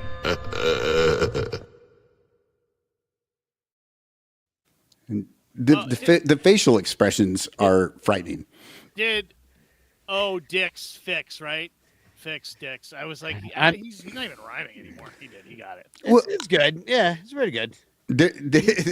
He's given the Cubs a lot of credit if he thinks that somebody could step on that tiny dick. You think Tom Ricketts has a micro penis? 100%. You don't act like that if you don't. You don't buy a baseball team if you can get laid. Nerd! Well, you certainly don't wear khakis to a baseball game. We know that. Look at us. We sit around at 10 o'clock at night on a Thursday talking about a baseball team we don't even own. Because all of us did get laid, and we have wives and shit to do. Why do you think I didn't watch Cubs baseball in the 90s? Exactly. Like Lyle was there. He knows why. I know. I'm not going to say it out loud. It wasn't sex, everybody. No, I thought, to be fair to the younger generations, that like every Gen Xer and Boomer should have to share something they would have been canceled for if there had been cell phone cameras when they were kids. God. Like you have to share one thing. I'm like, I actually don't want to do that. No. It would be like, honestly, there's about a decade where I could find one thing a day. Well, the problem is there are actual pictures of some stuff, but I destroy them as soon as I find them. Right. They're analog. Like, oh God. Oh, I'm gonna rip this up, burn it. Oh boy. Oh boy, I can't have this. So then, well, at least it was fun, right? So, announcements. I think we've set a date for Ranter Fest, and I know some people will be like, "Oh," and some people will be like, "Perfect," and that's just the way it is. But it really is about when we can do it, and as many people that can be there, and we hope y'all can come. But we're gonna do it on June 6th. And I think we should always do it around as close to June 9th as we can. Like, it should be a celebration of 6/9. Like, last year got fucked because I was moving and all this shit happened. This year, though, 6/6, which is kind of I like that number-ish. We're going to do it 6/6 to 6. 666. Yeah, 6/6 to 6. And so Mark of the Two Beast. And then on the other date that's kind of set is September 19th. We're going to go to Cincinnati and hang out there. Go over to Binsky's again, drink Malort out of ashtrays, go to the Reds Cubs, sit in shitty seats and have a good time. I played poker the other night with a group of people, and they started talking about Malort and the whole table. There's 8 other people, and they were just losing it. it's the worst thing. It's what I'm like. I love it. I'm like, yeah, I like it. And they're like, no, you can't. I'm like, no, I can't. I was like, in fact, the last time I drank Malort was in October at a party, and I don't remember going home. We were walking home. Emily sat me on a step and said, don't go anywhere. And she went to get the car because I could walk. Oh, no. And then when she came back, I was gone. Yeah. Oh, no. You went and found the Malort? No, I went home. I'd already had all the Malort. And then I went home. But she's like, I don't know how you got home because I was in the car on the streets. You were not on the streets. How far away was it? About a quarter mile. All right. So all right, that's fine. through city streets. And when I woke up in the morning, I had a knot and on my forehead. I had like a burn on my shoulder. You So- were surprised by this story? I mean, my God, we watched you fall down a hill. Do you remember when we were so coming? bad. First you fought a woman over a pool game, and then She fought me. She did. She fought Mike. But he was an active participant verbally. for players. Yeah, Yes. but no, she was being an asshole. It is true. You, but then you fell down the hill.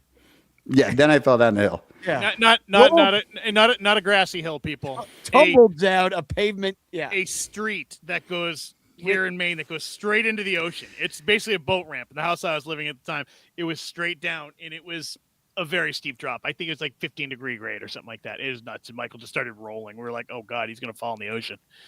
And what's amazing is I got up from that and I had less injuries than when I got home that night with the Malort. Yeah.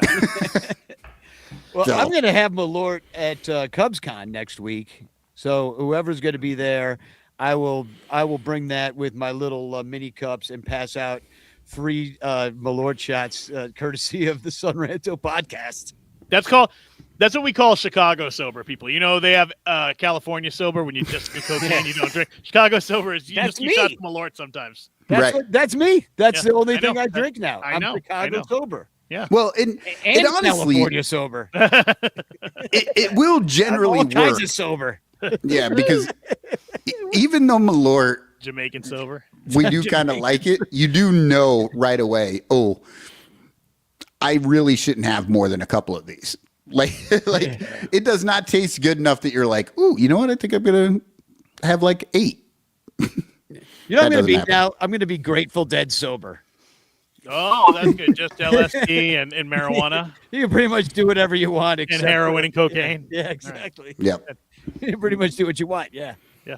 Not a bad deal at all. All right. I do have some TFCs I forgot about. I also have 2. I did, but nobody showed me how to use the software yet. So I'm unable to load mine up. So here we go. All right. I got I to promise you by the end of this year, Danny will learn how to use the bitch cock, and I'll figure out how to put my TFCs up there. Death, taxes, and Lyle can't load a TFC. Yeah. Did you guys hear about how the A's, the Athletics, did not trademark their name so that somebody else owns the Las Vegas Athletics?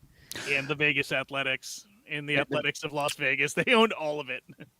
Right. Well, I want to say, though, it's not that somebody owns it. Maybe somebody does, but I thought it was just that it's too generic of a term that they haven't been able to get the patent on it.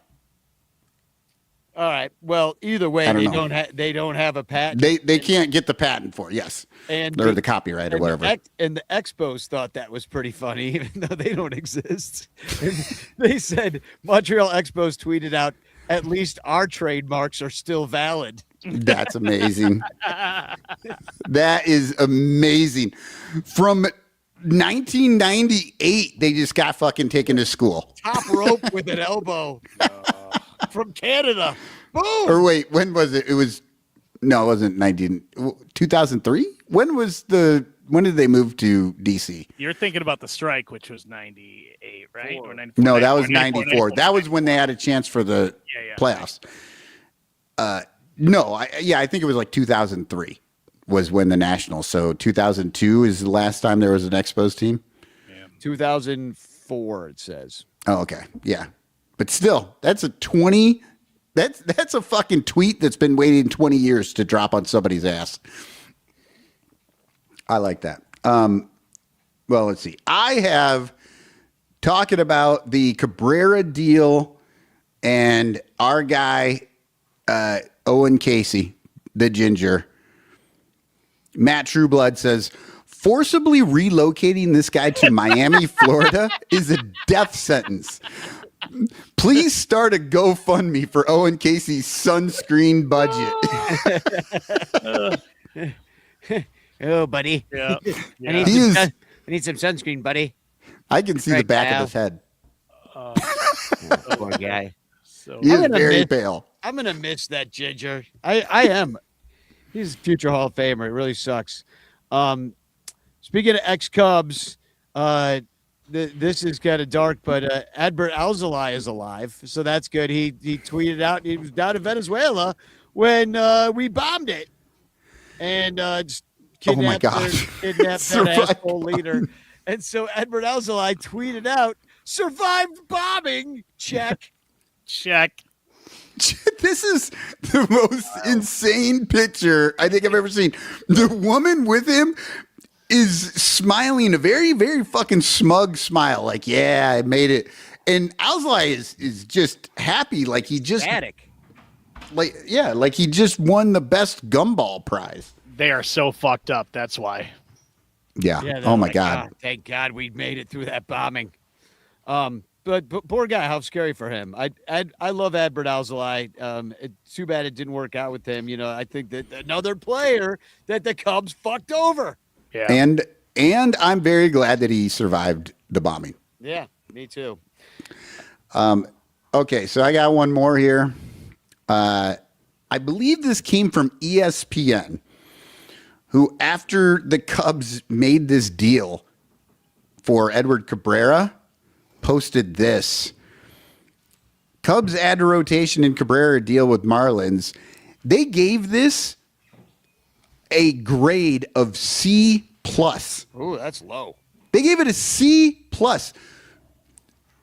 It's Owen Casey, Christian Hernandez, Edgar. These guys are never going to be players at Wrigley Field. They're just not. Owen Casey is the only one that even had a chance, and they won't give him more than half the season.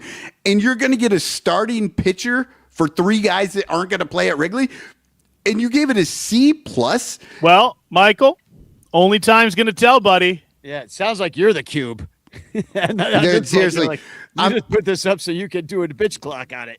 I'm Somebody telling just you right save now. this for 10 years so we can have a 10-year anniversary of this show Yes. instead of the championship, and just say, you remember when Michael said this, and all three of these guys are in the World Series, and they're all future Hall of Famers? Look, if Edward, what we know about all these players right now, if Edward Cabrera blows his arm in the first game like Soroka did, The Cubs still won the trade. and Owen Casey goes on to be a starter for them for the next 10 years, then it's a C+. That's a C+. What we know about these players right now, it's got to be at least an A. I don't know. Grades are fucking stupid. This is one of those. This is terrible. This is one of those, you know, when you say it looks like both teams got a fair deal for what happened. You know, it's like this is one that I really had no problem with either way. I just I totally disagree. Fine. You think it's a good deal? I'm sitting there looking at it and Fired up. I'm just like, I cannot believe that the Marlins did this. Well, I just don't think I don't want to overstate like how good I think Edward Cabrera is as a pitcher. You know what I mean? No, like, but that's not the point. Proven from him, you know, if he's got to at least if he gives you 125 innings, like a number 3-4 starter, like is that really? Yes, because you might not get 125 innings out of fucking Owen Casey. But are you excited about it? Like I'm just No, saying, I'm not excited about it. But exactly. a That's my C+, point. and the Cubs wouldn't give Owen Casey 125 innings. You know what I mean? No, like they I'm would talking about the Give him Cubs. 125 at bats. Yeah, the Cubs that I know wouldn't have given any of these three guys a single, like they wouldn't give them a shot to truly be on this team, which means if Cabrera is a starting pitcher for this team for half the season, this is a very lopsided deal because he played a half season more than any of these other guys. Only time will tell. Now, the Marlins may actually use them, and they might be good.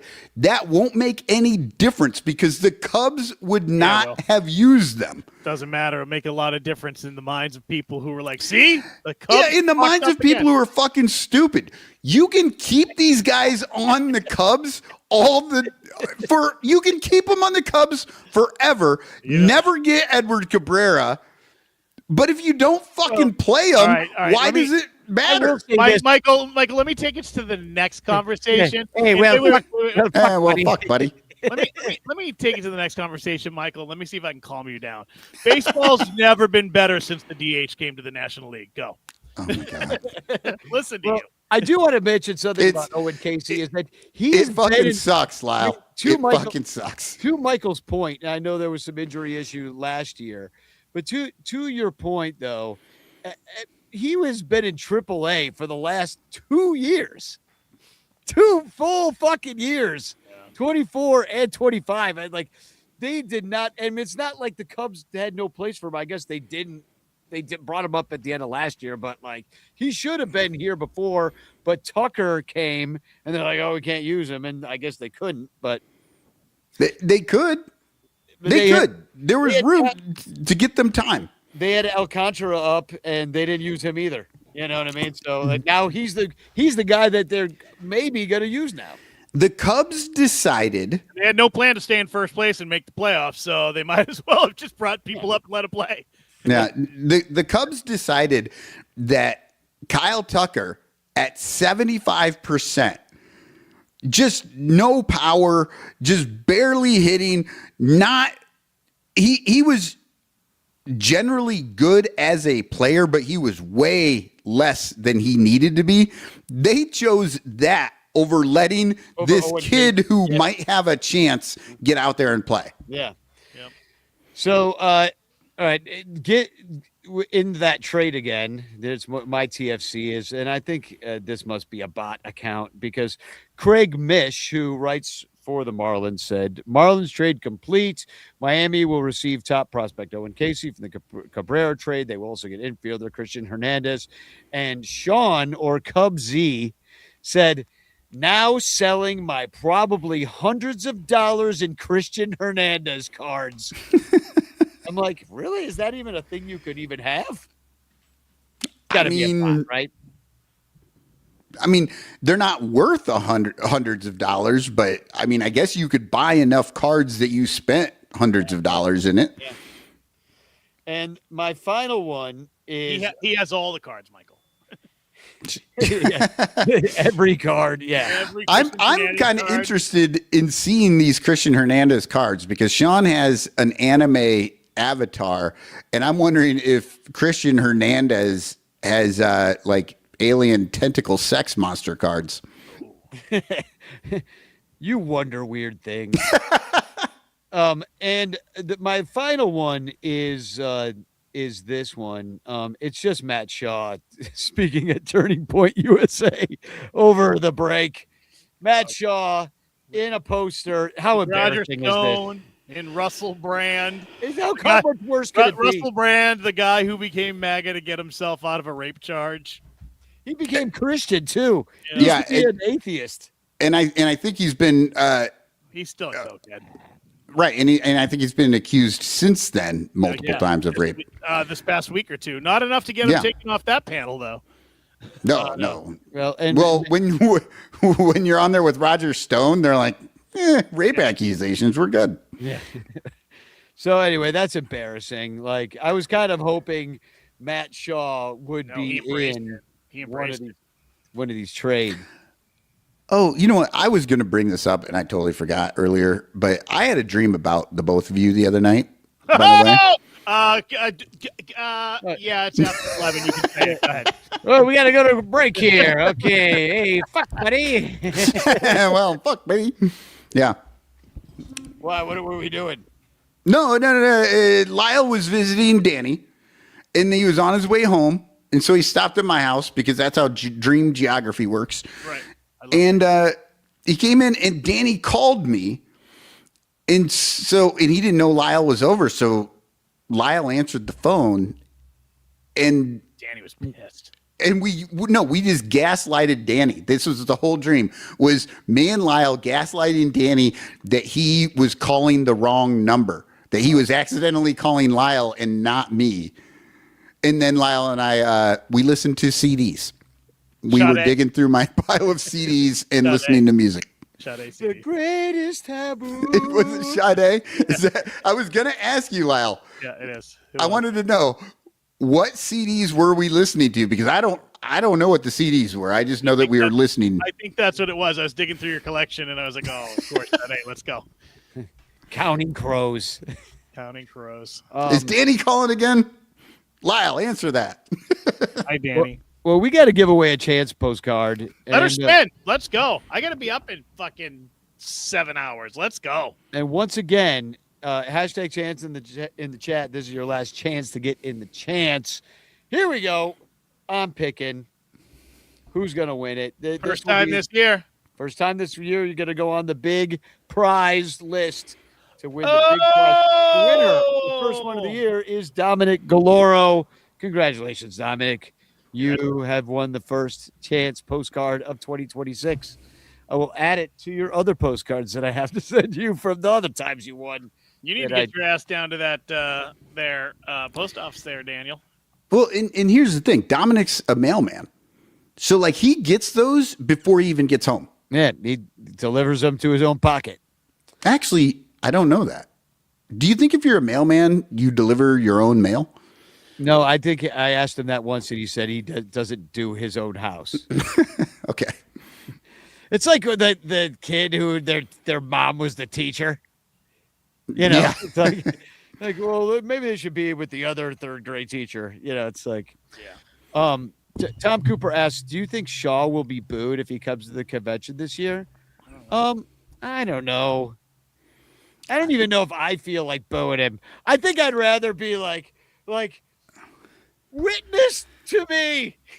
Yeah. Witness your Lord. I don't think Shaw's going to the convention. Bible verse. Yell. Say, baptize me, Matt. I want to be baptized. That's what I'm gonna yell.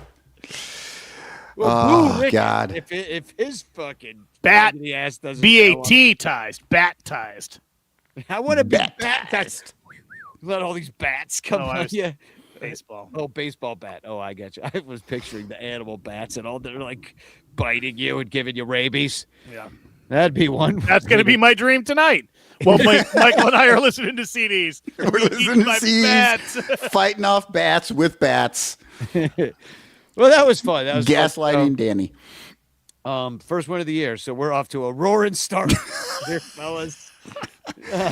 Cubs are looking all right. Here's the amazing thing, I think.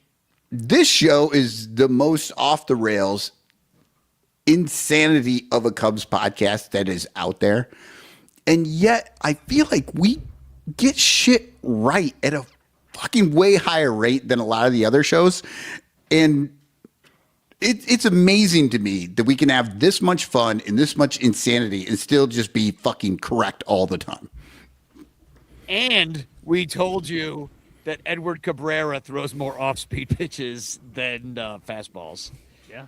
Which is just knowledge you could use around the water cooler. And 60% of the time, it works 100% of the time. Yeah. We know that. That's some fucking math, people. Math! You want your advanced stats? This is where you go. Well, I'll see you motherfuckers at Cubs Convention. Come here. And next Thursday before Cubs Convention. We should get Crawley on to give everybody his Crawley advice, except, secrets of Cubs Convention. Crawley comes on every year and gives us his advice. And I think it's just to don't worry if it's women, children, doesn't matter. Fucking run them down and get in front of them. That is the goddamn Ricketts bootlicker. Whatever, Tom. So, yes, sir.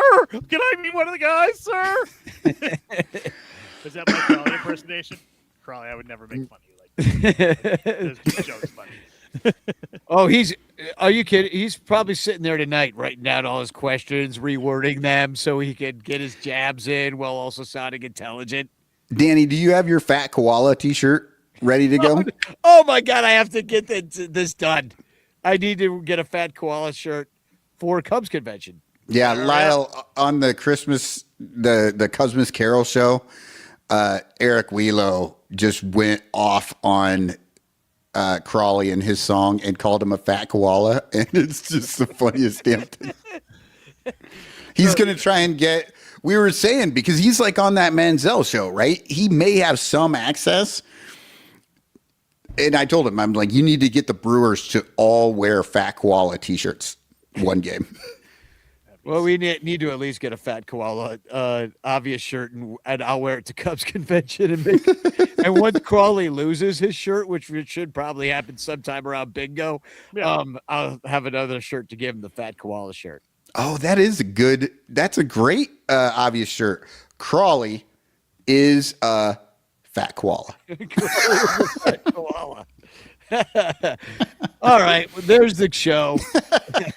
Spugong! Spagong! Here in our lakeside city of Chicago, Cubs fans descend upon the sweaty halls of the Sheraton to stand in long autograph lines in hopes of meeting their favorite players. And it all happens at the Cubs convention. Convention. Cubs convention. Convention. Cubs convention. We are the guys who play baseball for a living. We are just here chillin'. We were once players on Saturday night. Go drinking with Steve Trout and do a shot with J. John Stone. Ex-players. Cubs convention. Ex-players. Cubs convention. We'll sell you the uniform of Ron Santo, an autograph, plus and photo, 20% off jersey, save on Castro, a bobblehead that's signed by Kerry Wood. The vendors, Cubs convention. The vendors, Cubs convention. At 3, I met Gary Matthews. I stood in line to wait. I loved when he was a Cubby back in the 80s. The fans. Cubs convention. The fans. Cubs convention. We flew in from the beach to sign your balls and picks. They said they'd have the limo come pick me up by 6. The roster, Cubs convention. The roster, Cubs convention. We flew in from the beach to sign the balls and picks.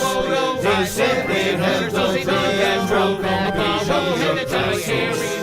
Convention. Cubs convention. Cubs convention.